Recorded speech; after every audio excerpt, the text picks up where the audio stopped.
Vincent, we've been debating austerity and whether it's a necessary evil or whether it's really gone too far, almost as long as the Eurozone crisis has been with us.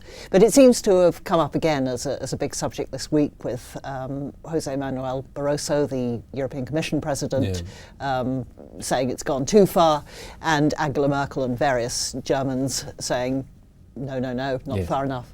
Is this just political bickering, or is there a real economic argument here? I think there's a real economic argument here, actually. There is a lot of political position taking around the whole question of austerity.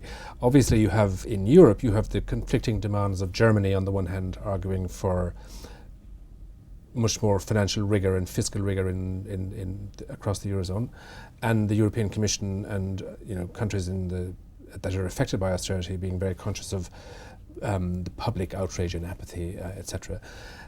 In the UK, you have George Osborne insisting on sticking the course, and yet there's no sign of economic growth coming. So you have the whole austerity versus growth debate. Even in the US, you have something similar to that as well.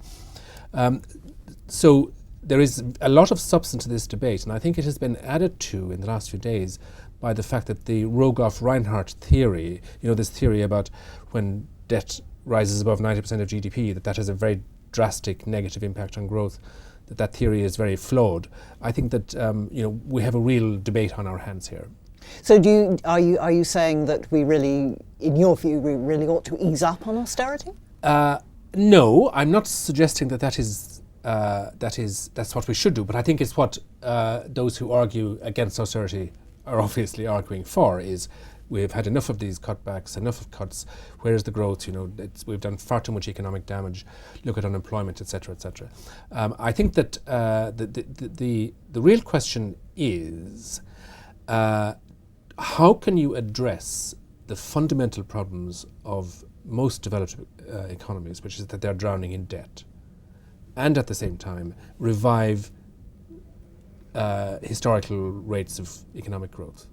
That's the question, and this is all part of it. Haven't we had a partial answer to that in that we are spreading out the debt over longer periods? I mean, for all this headline debate, in fact, creeping into the policy making at the moment is a slightly less austere approach. I mean, debt repayment schedules have been extended. Absolutely, and so on and so forth. Yeah. So they have taken all that action on debt, lengthening maturities, etc. But what has not happened is that there has been no sort of matching easing up on spending cuts and tax hikes. That's where the debate is right now. And that, I rather suspect, is where the debate is going to remain for a long time.